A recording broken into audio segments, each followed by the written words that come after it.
We're back to Neil Hay Show. I'm first excited to welcome to the program my co-host, Paul Hollis, author of the Hall of Man series and Seniors Publishing. How are you, Paul? And we have an amazing guest today. We have an amazing guest today, not only an author, but a writing coach and an energy guru. So we're gonna hear some good things about her today. So, Pamela, thanks Thanks. for stopping by. Let's kind of go into the topic today: how to tackle writing a fiction book versus a nonfiction book, and kind of explain first the difference between fiction and nonfiction. Of course, yeah. So the obvious the definition between fiction and nonfiction is one is real and one is not. So that's at the core. Now, when we write a fiction book, we have a little bit more creative leeway there because we can have the opportunity to create character developments and plot twists and things like that. Whereas when we're writing a nonfiction book, we don't necessarily have that because we either have like a series of events that we're following through or simply information that we want to share with someone. With regard to writing a fiction book, there's a lot of different ways you can go about doing so, and people fall into their own structure and non-structure of doing so. What I have found is that it's helpful for people to have an idea of what the story is going to be, specifically the ending. It's nice to have the ending and then you can kind of back up into it. But there are also authors who have just the beginning of it and then they weave it as they write about it. But a couple of things to think about as a fiction author is, how are you going to surprise the reader? What are you going to do with your character development or the plot twist? What is it going to be that's going to be like, oh my gosh, I didn't see that coming. And then throughout, when you're writing your chapters, how are you going to do the foreshadowing? How are you going to hook them in to say, oh, wow, I wonder what's going to happen next, and keep reading so they can't put the book down, or they look forward to picking up the book next time. So those are really important factors to keep the reader engaged. And then, of course, there is the opportunity. I know we talked about, or I mentioned the plot twist. I know there are a couple of authors that I work with who actually create a flow chart of the possible ways and where the plots can go. It's almost like a storyboard, but it's a little less than that. And so it's in between a flow chart and a storyboard where they say, okay, this is what's happening, and here's how we could possibly go down this road for the plot twist, and here's another one, and which one, where does it end up, where do they meet?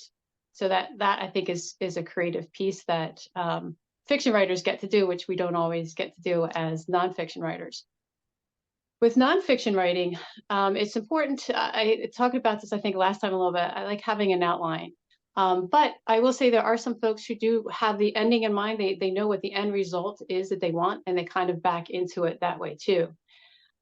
With writing nonfiction, it's a little easier because you already have the course of events already worked out. Or if it's an informational piece, there is a little bit of flow and changing up of the order of chapters and things like that that need to be considered too. With both nonfiction and fiction, there is a decent amount of research. So there's a little bit of similarity there. With fiction, as I said, there is a leeway that we have to have creative, to be a little bit more creative, but it still needs to be believable. So we still want the reader to say, oh, well, that seems really out there, but hey, I believe that could possibly happen. And so if we're writing about something that we're not completely familiar with, we do need to do the research to make sure that we're accurate in what it is that we're conveying so that we can pull the reader into believing it to be possibly that it could happen. With nonfiction books, it's also important to do research because obviously we want to make sure that what we're conveying is accurate and true. So there is the research piece to that as well. You know, it's interesting, Pamela, when you talk about all these things, because you wouldn't think all this. You wouldn't think of developing, and I'm sure you see some of these people that just write and and then they get stuck. They come to you and say, "Oh my gosh, I have all these things written down, but I don't know how to put it together in a book." I start typing it and it just makes absolutely no sense. Does that happen a lot of times in both fiction and nonfiction? It does, because they have an idea and they haven't thought it all the way through, which is fine because sometimes that idea is great. You just need some time to develop it. So I'm specifically talking there in fiction. So how do you want the character to develop? How do you see that this fits into the end result of the story? Because a lot of people, like you said, just start writing and they don't have everything worked out. So if you're going to work it out in the moment, you do need to take some time to figure it out. And one of the things I tell people, I know I talked about this, I'd like to bring in the mindfulness of writing, because I think it's so important that we keep ourselves centered and not totally in our mind, in our imagination and organization and logistics on how it's all going to fit together. We need to be able to be in the moment. So manifesting anything, we need to bring in that energy of what it is we want to manifest. So when we're thinking about the book or thinking about the short story or whatever it is that we're working on, we're bringing in that energy to us. We may not have all the answers of how the plots are going to go, how the characters are going to develop, but if we give it to our subconscious to work on while we're potentially distracted, we're still thinking about it. We are still immersed in it. And sometimes it'll be months, I'm sorry, not months, it'll be days, hours, sometimes weeks till we get that aha moment where we say, that is it, because we've had the time for our subconscious to think about it, but it's only thinking about it because we had the opportunity to immerse ourselves into that flow and into the information that it is we're writing about. That's great stuff. And that's so important to be in the moment when you're writing. It's if you're going to write it in a way that doesn't give you that passion, then it's going to show up in your writing, isn't it? Oh, definitely. And what I like to tell people is that it's writing a book of any fashion, whether it's fiction or nonfiction, I believe is a great balance of structure and non-structure. The information that we want to get in the story or get out to our readers in the story or in a nonfiction book is kind of easy. We have that down. We have a sort of idea or an outline of what it is that we want to convey. But it's also really, really important to have non-structured writing time where you just sit there without any goal in mind and you just start writing. It's a wonderful exploration because it gives us some ideas of where we might want to take a story, or gives us information that we didn't know we wanted to share, or it gives us, we write about something that may be potentially blocking us from getting to the core of a plot twist or some flow that we're missing. All right. That's and that's so important. And then the writer's block comes, and that's why you come into place. It also comes in place.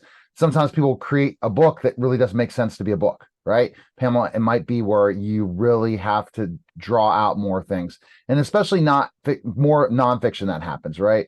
They come up with something. It could be their autobiography. It could be something else, and they're just missing so many holes to it. That's where a writing coach really comes into place. Definitely. And that is one of the main factors, I guess, that is one of the main things that I feel like I do as a writing coach is that flow and that continuity. It's easy for us as authors to think, oh, this makes perfect sense to me because I either lived it or everything's in my mind. The information that I have, I'm assuming that the reader has too. And sometimes we make assumptions that are incorrect. And it's important to have an objective view to say, okay, is this really flowing? Does this all make sense? And sometimes in fiction, you're not going to get everything right away. It is going to tie back, which is fun. But that is one of the things that I see a lot of folks struggle with is that continuity and the development where everything flows and the reader is completely understanding everything that's going on. All right. Where is the best place people can find information on you to schedule a call with you today? Sure. You can visit my website at blossomingeveryday.com. I'm also on Facebook as Pamela Aloia Author, LinkedIn also as Pamela Aloia Author, and you can contact me that way. All right. We appreciate it, Pamela. Thanks for stopping by. All right. Thank you. You're listening and watching The Neil Haley Show, and we'll be back in just a moment.